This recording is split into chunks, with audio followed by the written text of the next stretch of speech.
وما خلقت الجن والإنس إلا ليعبدون.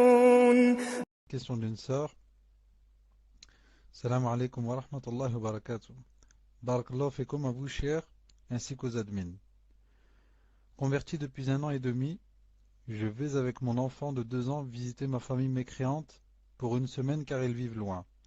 Mon mari ne peut pas m'accompagner pour diverses raisons, mais il autorise à ce que mon frère vienne me chercher et me raccompagne. Je suis stressé car depuis ma dernière visite, j'ai vraiment changé. Allah m'a facilité pour porter le djilbab, faire toutes les prières, suivre des cours, etc. J'aimerais avoir des conseils sur la façon de me comporter avec eux et comment faire pour patienter face à différentes critiques qu'ils pourraient me faire sur ma façon de vivre, de m'habiller, etc. Même s'ils ne sont pas contre l'islam, je pense qu'ils me feront des réflexions sur mon mode de vie. Allahu a'lam, barakallahu fikum pour votre réponse, cher. Tfadal, cher. Wa salam wa rahmatullah. Vous m'entendez? Alhamdulillah. Donc, alhamdulillah pour cette sœur qu'Allah subhanahu wa ta'ala a fait peur et l'a balancé positif, vers le côté positif, le côté de l'au-delà, le côté du djilbab, des prières à l'heure et al-muhim. Mais maintenant, comme elle dit, elle, c'est sûr que ses parents, même s'ils ne sont pas contre l'islam, ils vont lui faire des remarques ou alors des reproches. Non, je dis, tout cela, ça rentre dans quoi? Ça rentre dans le djihad. Non. Toi, ma soeur, tu n'as pas pris les armes et aller combattre les polythéistes. Mais Allah subhanahu wa ta'ala t'a demandé de faire maintenant le djihad avec ta famille. Comment avec ta famille? Ce n'est pas en prenant les armes, en les tuant, mais tant à ce qu'ils vont te dire qui pourrait te toucher, qui pourrait te faire pleurer, qui pourrait te chagriner. Tout cela, Allah subhanahu wa ta'ala veut t'éprouver. Est-ce que tu patientes ou bien pour Allah subhanahu wa ta'ala, ou bien tu dis oh ils m'ont fait mal, moi j'aime pas qu'on me dise comme ça, donc allez je vais jeter mon djilbab, ou alors je vais arrêter là, ou alors je vais quitter l'islam, ou alors non, c'est le contraire. Tu vas dire le prophète alayhi sallam et tous les compagnons et les opinions sahabiyettes sont passés par ce chemin que tu as choisi toi, c'est-à-dire par les reproches des parents, par les blâmes des parents, par les reproches des gens, par les rires des gens, et ils ont patienté. Cité tout à l'heure le verset, on a vendu, nous les musulmans, on a vendu quoi? Âme et Allah. Il a dit donc, je vous annonce la bonne nouvelle pour cette transaction. Donc toi, si tu as vendu ton âme et ta personne pour Allah subhanahu wa ta'ala, donc tout ce qu'on doit l'accepter. L'accepter dans le sens de patienter. Sinon, bien sûr, ce n'est pas interdit de parler et de dire excusez-moi, mais vous vous trompez.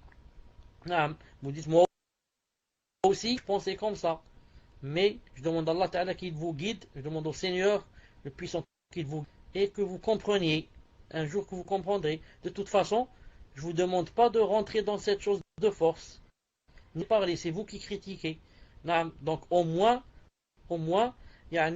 respectez-moi. Moi je vous critique pas, ne me critiquez pas. Et comme ça. Mais s'ils ne veulent pas, ils critiquent, ça ne fait rien. Qu'est-ce qu'ils peuvent faire en critiquant ou bien en faisant des reproches ou là? Toi tu te tais et dans ton cœur tu dis Ya Allah aidez-moi, passer cette épreuve. Ils parleront une fois, deux fois, trois fois, quatre fois, ils se tairont. Ils savent que il n'y a pas, ils partent dans le vide. Il n'y a pas de résultat. Et en patientant, en revenant vers Allah subhanahu wa ta'ala, en lui demandant de l'aide, il te donnera le dessus sur eux. Inch'Allah ta'ala, j'ai l'expérience sur cela. J'ai vécu cela et je sais que c'est et j'ai vu le résultat de mes propres yeux, bi'idhnillahi ta'ala. J'ai vu le résultat de mes propres yeux, bi'idhnillahi ta'ala. Si vous voulez, très vite, hein, pour peut-être raffermir le cœur de cette sœur, et peut-être vous aussi, ça peut vous aider dans la da'wah. Moi personnellement, et j'aime pas parler de moi, mais c'est juste pour, c'est venu comme ça et ça vous donne peut-être d'expérience. Quand j'ai fait la tauba, j'ai fait le repentir, je me suis trouvé dans une famille où, yani, ils étaient vraiment loin, vraiment loin. C'est-à-dire que, au point où ils me prenaient pour un malade. Et je les ai entendus, de temps en temps, je les entendais dire. Et c'est comme ça, quand quelqu'un commence, c'est toujours comme ça. Ensuite, il va changer de chemin. Ensuite, il va yani, se corriger. Ensuite, ceci. Non, il ne faut pas lui en vouloir. Et comme ça, le genre, yani, je suis malade ou je suis fou. Non, mais c'était, bi'idnillahi ta'ala, comme une montagne inébranlable. Une montagne inébranlable. Même si je n'avais ni science ni rien, mais alhamdoulilah, Allah subhanahu wa ta'ala avait raffermi mon cœur. Et les autres qui me critiquaient de la famille étaient vraiment loin, femmes et hommes, vraiment loin, yani ils vivaient comme chez vous, comme les kuffars exactement. Alhamdoulilah, avec la patience et yani, raffermissement du cœur et la patience, Allah subhanahu wa ta'ala a fait que ces 4 ou 5 personnes qui me critiquaient, femmes et hommes, les femmes ont fait la tauba, ont mis le djilbab, et les hommes avec le lahya et qamis. Et ils ne ratent pas la prière du Allahu Akbar. Subhanallah al-Azim. Quand je dis à cette sœur, patiente ou alhamdoulilah, tu verras, inshallah ta'ala, les résultats bi'idnillahi ta'ala.